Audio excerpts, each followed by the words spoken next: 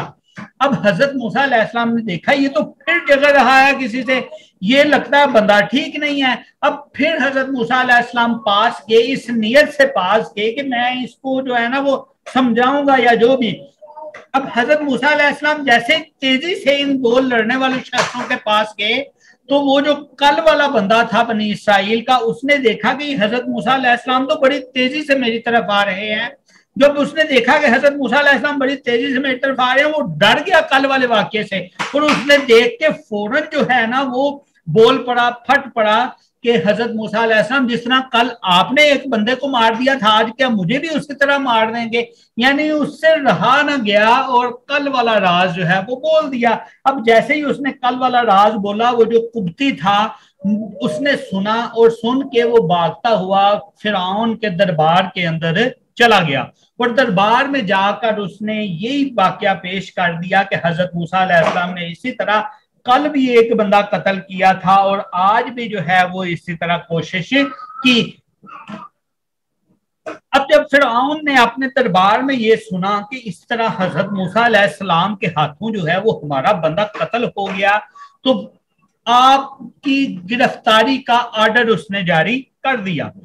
جب آپ کی گرفتاری کا آرڈر جاری کیا تو ادھر ہی درباریوں میں سے ایک ایسا بندہ تھا جو کہ حضرت موسیٰ علیہ السلام کی طرف وہ عقیدت رکھتا تھا، اور وہ ایک شارٹ رستے سے بھاگتا ہوا جو ہے وہ حضرت موسیٰ علیہ السلام کے پاس آ گیا، اور آ کے حضرت موسیٰ علیہ السلام کو بتایا کہ اس طرح جو ہے وہ دربار میں فیصلہ ہو چکا ہے کہ آپ کو پکڑا جائے اور پکڑ کے جو ہے وہ سزا دی جائے، یعنی جو قتل آپ سے ہو گیا اس قتل کے بدلے میں سزا دی جائے. اب حضرت موسیٰ علیہ السلام پہلے سے جو ہے وہ ڈر میں تھے، ڈرے ہوئے تھے. انہوں نے پھر جو ہے وہ ایک کام کیا، اسی بندے کے مشورہ کے اوپر شہر کو چھوڑ دیا.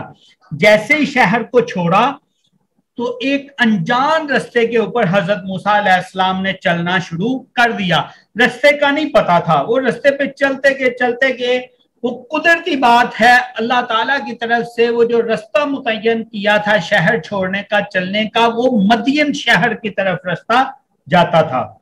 تو اس پہ پیدل چل پڑے، بھوک سے پیاس سے نڈال تھے، یہاں تک کہ پاؤں میں جو جوتے پہنے ہوئے تھے وہ بھی چلتے چلتے گھس گئے. ہر ایک جگہ کے اوپر تھک کے ہار کے حضرت موسیٰ علیہ السلام بیٹھ گئے، اور اس جگہ کے اوپر بیٹھ کے انہوں نے مدین میں دیکھا کہ انہی کے پاس ایک کنواں تھا، اور اس کنویں کے اوپر جو مدین کے لوگ تھے وہ اپنے جانوروں کو پانی پلا رہے تھے، اپنے لیے پانی اکٹھا کرتے تھے. ان کو دیکھتے دیکھتے ساتھ ہی حضرت موسیٰ علیہ السلام کی نظر ایک چھوٹے ریور پر پڑی جس کے ساتھ دو عورتیں تھیں، اور وہ دو عورتیں ویسے ہی کھڑی تھیں. وہ آگے ہو کر نہ پانی اپنے ریور کو پلا رہی تھی، نہ خود پاس آ رہی تھی. حضرت موسیٰ علیہ السلام تھوڑی دیر دیکھا کہ جب یہ واقعہ ہے تو حضرت موسیٰ علیہ السلام ان کے پاس گئے اور ان کے پاس جا کے پوچھا کہ کیا چکر ہے، تم پانی نہیں پلا رہی، نہ تم جو ہے وہ خود پی رہی ہو؟ تو انہوں نے پھر بتایا کہ ہمارا باپ اسی طرح بوڑھا ہے. تو ایک روایت میں آتا ہے کہ وہ 7 بہنیں تھیں آپس میں، اور کچھ روایات میں یہ بھی آتا ہے کہ وہ حضرت شعیب علیہ السلام کی جو ہے وہ بیٹیاں تھیں. بہرحال حضرت موسیٰ علیہ السلام کو انہوں نے بتایا جی ہمارا باپ جو ہے وہ بوڑھا ہے، تو ہمیں ہی یہ ذمہ داری ادا کرنی پڑتی ہے، اور ہم ہی آتے ہیں اور ہم آ کے تو یہ انتظار کرتے ہیں کہ جب لوگ پانی پلا کے چلے جائیں، اور جب لوگوں کا بچا ہوا پانی جو ہے وہ رہ جائے وہ ہم اپنے جانوروں کو پلاتے ہیں. اب جو کنواں تھا، کنواں کو ایک پتھر سے ڈانپا جاتا تھا، اور وہ پتھر کم از کم 10 بندے مل کر ہٹایا کرتے تھے. تو جب وہ اپنا پانی وغیرہ پلا لیا کرتے تھے تو وہ کرتے کیا تھے، وہ پتھر کو واپس رکھ دیتے تھے. دوسرا، کنویں کے اندر پانی نکالنے کے لیے جو ڈول استعمال کرتے تھے، وہ ڈول بھی کم از کم 10 بندے مل کے جو ہے وہ اس کو نکالا کرتے تھے. اور چونکہ وہ 2 عورتیں تھیں، وہ تو خود سے پانی نکال بھی نہیں سکتی تھی کہ وہ ڈول نکال لیتی، تو اس لیے جو پانی بچا ہوتا تھا وہی پلاتی تھیں. تو جب حضرت موسیٰ علیہ السلام نے یہ دیکھا تو اس دن حضرت موسیٰ علیہ السلام نے اکیلے ہی ایسے کیا کہ وہ پتھر ہٹا کے تو وہ ڈول پانی کا نکالا، پانی کا ایک ہی ڈول نکال کے اسی سے سارے کا سارا ریور جو ہے وہ سراب ہو گیا، اور وہ بکریاں اپنی چرا کر اپنی بکریوں کو پانی پلا کر جو ہے وہ گھر لے گئی۔ اب گھر جا کے انہوں نے اپنے بوڑھے باپ سے اس واقعے کا ذکر کیا۔ اب وہ جو بوڑھا باپ تھا، مختلف احادیث کے اندر یا مختلف روایات کے اندر یہ آتا ہے کہ وہ ایک تو حضرت شعیب علیہ السلام تھے، مدین کی قوم کو جب اللہ تعالیٰ نے تباہ کیا تھا، ان کے تباہی کے بعد وہ کافی عرصہ تک زندہ رہے تھے، تو وہ حضرت شعیب علیہ السلام کی قوم ہی تھی اور وہ حضرت شعیب علیہ السلام تھے۔ ایک کچھ روایات میں یہ آتا ہے کہ وہ حضرت شعیب علیہ السلام کے بھتیجے تھے۔ بہرحال اس شخص جو بھی تھے ان کا نام بھی شعیب تھا اور وہ اللہ کے نیک بندے تھے۔ تو جب حضرت موسیٰ علیہ السلام نے پانی پلایا تھا ان عورتوں کو، تو عورتوں کو پانی پلا کے حضرت موسیٰ علیہ السلام واپس جا کے پیچھے اپنی جو ہے وہ بیٹھ کے جگہ کے اوپر، تو ادھر حضرت موسیٰ علیہ السلام بیٹھ کے اللہ تعالیٰ سے جو ہے وہ دعا کر رہے تھے، ربی انی لما انزلت الی من خیر فقیر، اے پروردگار تو جو کچھ بلائی میری طرف اتارے میں اس کا محتاج ہوں۔ تو اب ان خواتین نے یہ سن لیا تھا، انہوں نے یہ جا کر بات اپنے والد کو بھی بتائی، تو والد نے ان میں سے دو میں سے ایک عورت کو، ایک لڑکی کو واپس بھیج دیا، یا انہی لڑکیوں نے اپنے والد کو مشورہ دیا کہ وہ جو بندہ تھا وہ بڑا نیک تھا، اس نے ہماری یہ خدمت کی تھی تو اس کو بدلہ ملنا چاہیے۔ بہرحال ان دو میں سے ایک مختصر جو ہے وہ آئیں اور آ کے حضرت موسیٰ علیہ السلام کو بولا کہ میرا والد اس کا اجر آپ کو بدلہ دے گا جو آپ نے ہماری خدمت کی، پانی پلا دیا۔ تو خیر وہ لے کے تو حضرت موسیٰ علیہ السلام کو چل پڑیں والد سے ملانے کے لیے۔ اب حضرت موسیٰ علیہ السلام جب چلے والد کے ساتھ تو ظاہری بات ہے ایک اکیلی عورت ہے، والد کو ملنے کے لیے جا رہے ہیں، ایک اکیلی عورت ہے اور ایک حضرت موسیٰ علیہ السلام ہے، اور ایک اللہ کا نبی، اس سے زیادہ پاک باز کون ہو سکتا ہے؟ تو اللہ کے نبی نے پھر طریقہ یہ اختیار کیا کہ میں آگے آگے چلتا ہوں، تو پیچھے پیچھے چلے گی اور مجھے رستہ سمجھاتی جانا، اور رستہ کیسے سمجھانا کہ جس طرف جانا ہوگا اس طرف جو ہے وہ کنکری پھینک دینا، میں اس طرف کو چل دوں گا۔ آخر پہنچتے پہنچتے یہ اپنے گھر میں پہنچ گئیں اور ان لڑکیوں کے والد کے ساتھ جو ہے وہ حضرت موسیٰ علیہ السلام کی گفت و شنید ہوئی۔ جب ایک بندہ کوئی بہت پریشان ہوتا ہے، کسی مشکل میں گرا ہوتا ہے، تو جب اس کو کوئی دلاسا دینے والا مل جاتا ہے، حضرت موسیٰ علیہ السلام بھاگ کے آئے تھے، ادھر سے شہر چھوڑ کے آئے تھے، کوئی ان کے پاس رہنے کا ٹھکانہ نہیں تھا، تو جب ایک دلاسا دینے والا نیک بندہ ملا تو انہوں نے یہ تسلی دی کہ بڑی سکون والی جگہ پہ آپ آگے ہیں، آپ اطمینان والی جگہ پہ آگے ہیں، آپ مجھے نیک پائیں گے۔ تو حضرت موسیٰ علیہ السلام نے اپنا سارا واقعہ ان کو بتا دیا کہ میرے ساتھ اس طرح ہوا تھا۔ تو پھر حضرت موسیٰ علیہ السلام نے جب واقعہ بتایا تو انہوں نے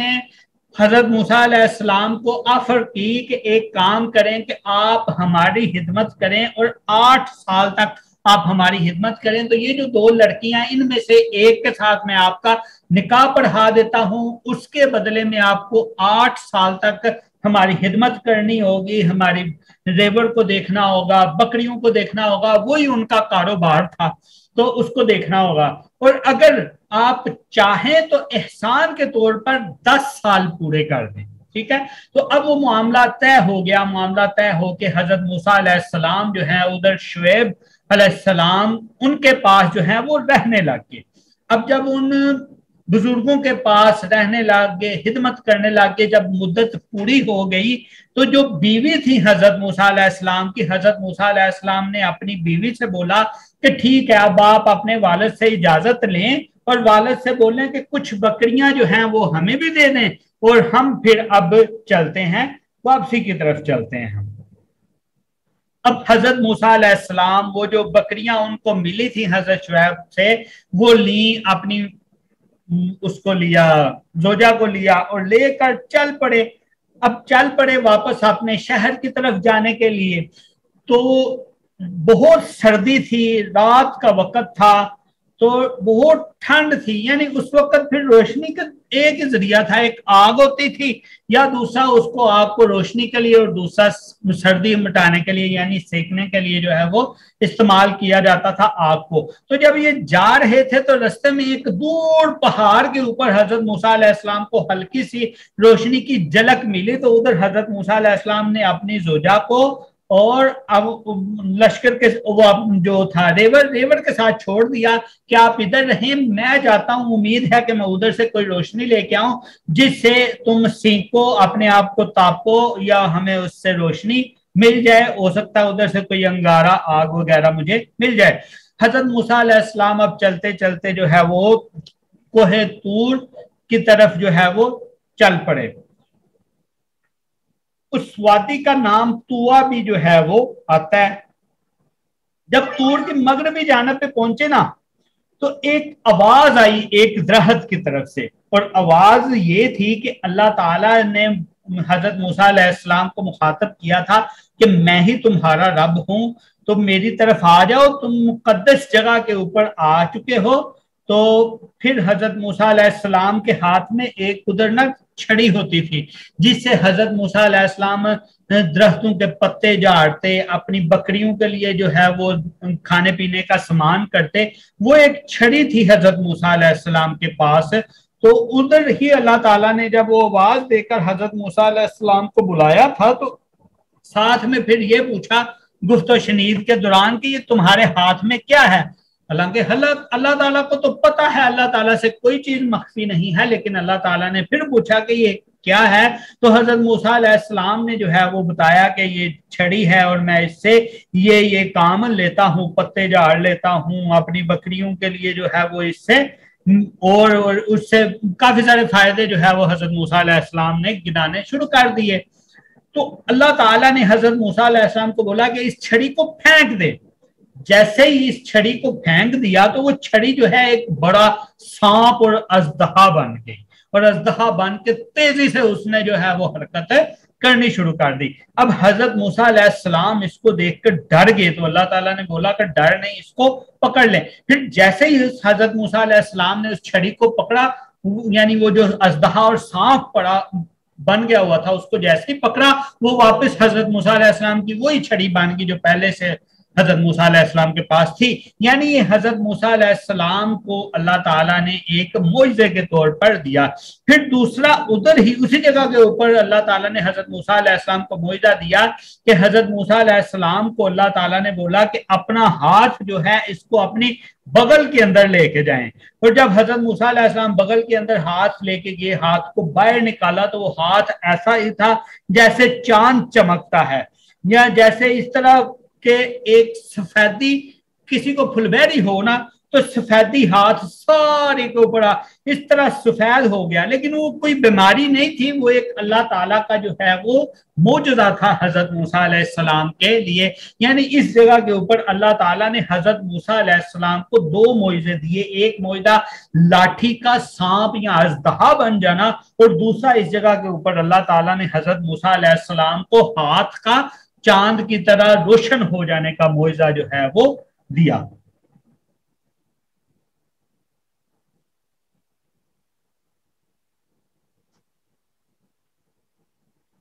اچھا، جب یہ معجزات اللہ تعالیٰ نے جو ہے وہ حضرت موسیٰ علیہ السلام کو دیے تو معجزات دینے کے بعد اللہ تعالیٰ نے حضرت موسیٰ علیہ السلام کو پھر بولا کہ ان معجزات کی طرف واپس اپنی اس قوم کی طرف یعنی فرعون کی قوم کی طرف جاؤ، اور جا کے اب حضرت موسیٰ علیہ السلام اپنی بھی قوم سے دور تھے اور وہ فرعونیوں سے بھی، یعنی اس پورے علاقے سے دور تھے، وہ تو مدین کی طرف تھے، اب مدین سے آ رہے تھے۔ تو اللہ تعالیٰ نے یہ جو دو معجزات دیے اور معجزات دے کے بولا کہ ٹھیک ہے اب ایک کام کرو کہ فرعون جو کہ بڑا سرکش ہے اس کی طرف جاؤ اور اس کو جا کر میری توحید کا پیغام سناؤ۔ اب حضرت موسیٰ علیہ السلام پہلے سے ڈرے ہوئے تھے، وہ جو ان کو پرانا واقعہ یاد آ گیا تھا، اس کو یہ واقعہ پیش آیا تھا، تو جب یہ اللہ تعالیٰ نے ایک اور اتنی بڑی ذمہ داری جو دے دی تو پھر اور تھوڑا سا جو ہے وہ ڈر اور ہچکچاہٹ کی وجہ سے حضرت موسیٰ علیہ السلام نے جو ہے وہ بولا کہ اے اللہ، میں دعا اللہ تعالیٰ سے کی کہ اے اللہ میرا بھائی جو ہے وہ بڑا تیز ترار ہے بولنے میں، مجھ سے اتنا اچھا بولا نہیں جاتا، تو میرے وزیر کے طور پر جس طرح اللہ تعالیٰ نے مجھے جو ہے وہ نبی بنایا، میرے بھائی کو بھی نبی بنا دیں تاکہ وہ میرے ساتھ ادھر جائے اور جا کے پھر ہم جو ہے فرعون کو بات کریں اور فرعون سے بات سنیں۔ اور پھر یہی دعا جو ہم اپنے سبق سے پہلے روز آپ سنتے ہیں، آج بھی جو ہے وہ تلاوت کی ہے۔ یہی دعا حضرت ابراہیم علیہ السلام نے پھر اللہ تعالیٰ سے کی، رب اشرح لی صدری۔ حضرت موسیٰ علیہ السلام نے اپنے رب سے دعا کی، رب اشرح لی صدری ویسر لی امری واحلل عقدۃ من لسانی یفقہوا قولی، یعنی اے اللہ میرا سینہ کھول دے، میرا کام آسان کر دے، میری زبان کی گرہ کھول دے۔ اور گرہ کس لیے کھول دے؟ تاکہ وہ میری بات کو سمجھ سکے۔ اب ادھر ایک اور واقعہ، یعنی کہ حضرت موسیٰ علیہ السلام نے جو ہے یہ جو کھولا کہ گرہ کھول دیں، یہ گرہ کھول میں بچپن میں ایسا ہوا تھا کہ حضرت موسیٰ علیہ السلام نے، فرعون نے اٹھایا ہوا تھا حضرت موسیٰ علیہ السلام کو، تو حضرت موسیٰ علیہ السلام نے فرعون کی داڑھی پکڑ کے تو ایک تھپڑ رسید کر دیا، گود میں اٹھایا ہوا تھا۔ تو فرعون کو اس وقت بھی غصہ آیا، تو فرعون جو ہے وہ بڑا تلملایا، تو جب تلملایا تو اس نے جو ہے پھر وہ حضرت آسیہ بھی تھی، تو وغیرہ وغیرہ جو بھی واقعہ ہوا اس میں پھر یہ کہ فرعون نے 2 تشتریاں منگوائیں، ایک میں گرم کوئلہ منگوا لیا اور ایک میں جو ہے وہ ہیرے جواہرات منگوا لیے کہ چیک کریں کہ یہ بچہ کیسا ہے، میرے حق میں کیسا ہے، کہ دولت کے پیچھے جائے گا، کیا کرے گا۔ تو یہ روایت ہے کہ حضرت موسیٰ علیہ السلام نے پھر وہ ہیرے جواہرات کی طرف ہاتھ ڈالنے کی بجائے وہ ایک کوئلہ جلتا ہوا اٹھا کر وہ اپنے منہ کے اندر رکھ لیا تھا، جس سے زبان جو ہے وہ جل گئی تھی، اور اس وجہ سے بھی حضرت موسیٰ علیہ السلام کی زبان میں جو ہے وہ بولنے کی لکنت ایک پیدا ہو گئی تھی، یعنی زبان کی روانی جو ہے وہ نہیں تھی۔ اب موسیٰ علیہ السلام کی دعا کو اللہ تعالیٰ نے قبول فرما لیا، حضرت ہارون علیہ السلام کو حضرت موسیٰ علیہ السلام کا جانشین بنا دیا، یعنی دونوں کو جو ہے وہ اللہ تعالیٰ نے اپنا نبی بنا لیا اور نبوت عطا کر دی۔ اب عطا کر کے ان دونوں کو اللہ تعالیٰ کا جو حکم تھا وہ یہی حکم تھا کہ اب فرعون کے پاس جائیں اور جا کے اللہ تعالیٰ کا پیغام پہنچائیں۔ تو کل ہم انشاءاللہ کوشش کریں گے پھر اس سے آگے جائیں، کیونکہ وہ ہے ڈیٹیل سے، جتنا مرضی ہم اس کو اختصار کر لیں یہ، لیکن ضروری بھی تھا کیونکہ قرآن جن میں جگہ جگہ اس کا کسی جگہ پہ اختصار کے ساتھ واقعہ آیا، کسی جگہ کے اوپر تفصیل کے ساتھ واقعات آئے، حالات آئے، تو یہ پہلے سے